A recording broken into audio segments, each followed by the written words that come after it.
je me suis trouvé devant un choix impossible. Il y avait une femme et son enfant. La mère et la fille allaient mourir. Toutes les deux condamnées. Et je pouvais en sauver une ou perdre les deux. Je peux pas faire ça. J'ai choisi l'enfant. Tout va bien. Ça a été la pire chose que j'ai eu à faire de toute ma vie. La pire chose est de loin. La mort étendait ses longs bras depuis les quatre coins de la pièce. Et je suis incapable de dire si c'est pour moi qu'elle est là. Je veux pas faire ça. Je sais. C'est comme un écho du passé.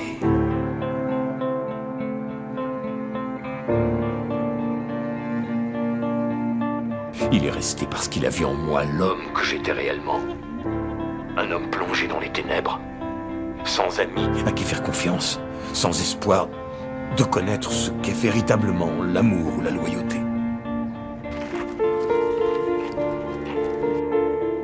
La seule valeur qui doit compter, plus que tout le reste, c'est la loyauté.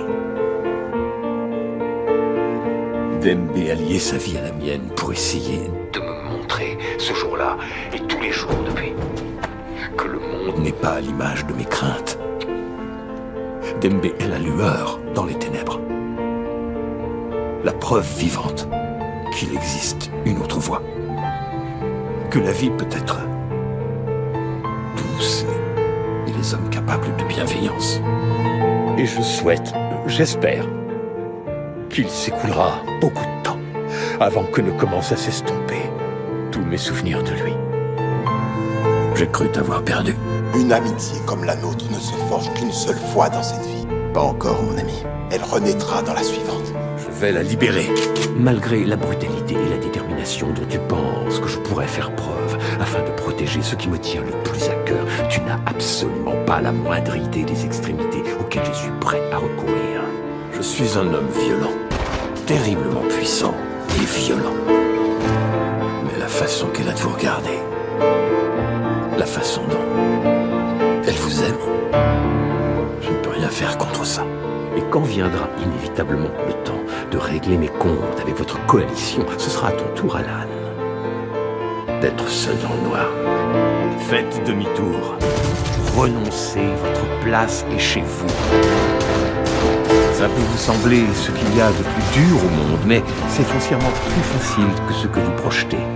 Sous l'armure de fer gagnée par la rouille, bat le cœur d'un homme qui est submergé par une immense souffrance. Une fois le pas franchi, vous risquez d'entrevoir la noirceur des ténèbres qui vous empêchera à jamais de ressentir et de jouir à nouveau de la clarté du jour. Un jour, il s'arrête. Le fermier qui n'a plus rien à fermier regarde les ravages qu'il a laissés dans son sillage. C'est lui, désormais, qui brûle. C'est lui qui égorge et détruit. Et il sait, au fond de son cœur, À bientôt, mon frère.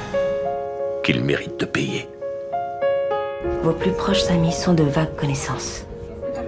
Vous êtes conscient du danger qu'il y aurait pour vous à nouer de vrais liens et c'est pourquoi vous vous en abstenez.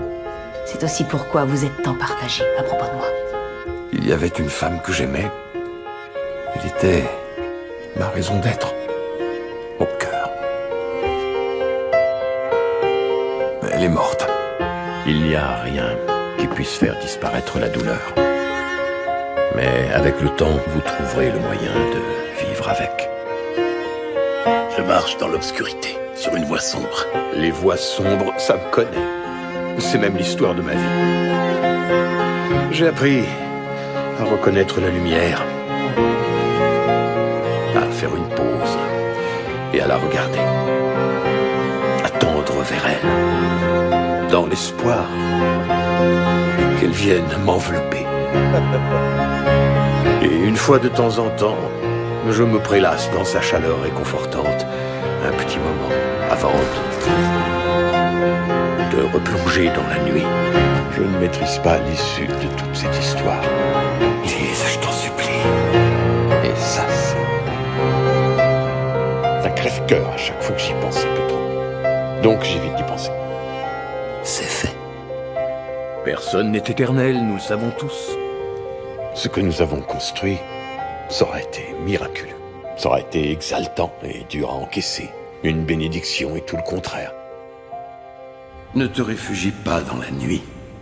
Où que tu ailles, cherche la lumière.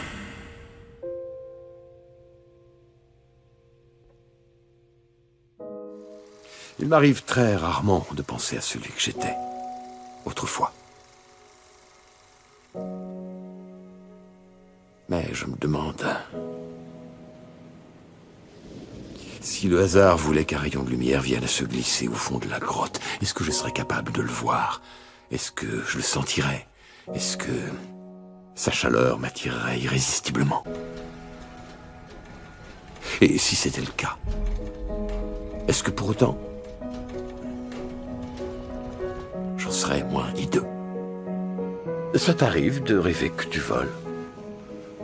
Quoi? Est-ce que tu as déjà fait un rêve où tu étais capable de voler comme un oiseau? Ah, Jean-Kid, quel plaisir! Un rêve où, libéré du poids de l'appréhension et du doute, tout à coup, tu découvres que tu es capable de voler. C'est un rêve de liberté, de félicité. Quel peut bien être l'état d'esprit d'une personne sentant venir sa dernière heure? Warren était peut-être d'humeur farceuse ou malicieuse, ou peut-être qu'il avait un espoir. Tout l'inverse d'un rêve où l'on tombe. Ces rêves placés sous le signe de la peur, de l'angoisse et de la panique. C'est mieux que d'éprouver de la peur, de la peine ou des regrets. Il y a des éléments fondamentaux dans notre existence. Certaines personnes qui forment le ciment et les briques qui nous constituent. Des gens qui sont si profondément liés à nous qu'on pense qu'ils sont là pour toujours. Jusqu'au moment où ils disparaissent soudain. Et ce jour-là, on n'est plus qu'un tas de ruines. On vole vers la vie. On tombe vers le néant. C'est une sacrée histoire. Faite à la fois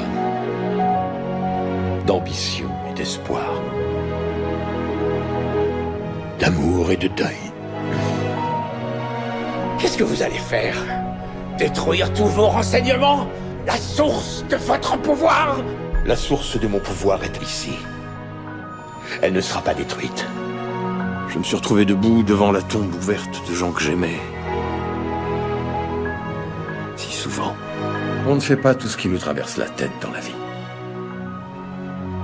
On est obligé de faire des choix et de s'en accommoder comme on peut. Mais nous approchons de la fin. Comment ça finit? Et il n'y a rien qui soit plus important que ça. Tu verras. Je ne veux pas mourir. Plus important que quoi? On doit tous mourir un jour. Que la fin. Tu m'as fait croire que tu étais morte, mais tu es vivante. Où tu es? Avez-vous déjà tué un homme? Oui. Qui est devenu Reddington? Elisabeth, il faut qu'on y aille. Dis-moi qui c'est! Moi, c'est pareil.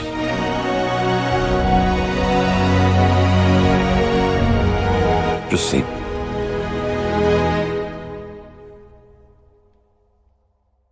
Cette petite fille, celle dont vous m'avez parlé, qu'est-ce que vous feriez si vous aviez la certitude que tant que vous respirerez, que tant que vous continuerez à exister, sa vie serait en danger, qu'elle serait pourchassée et qu'on voudrait la tuer? Qu'est-ce que vous feriez? Moi, à l'heure de la mort, en ce qui me concerne, je voudrais me sentir vivant. Ainsi va ma vie. Et ce n'est pas ce que je vous souhaite.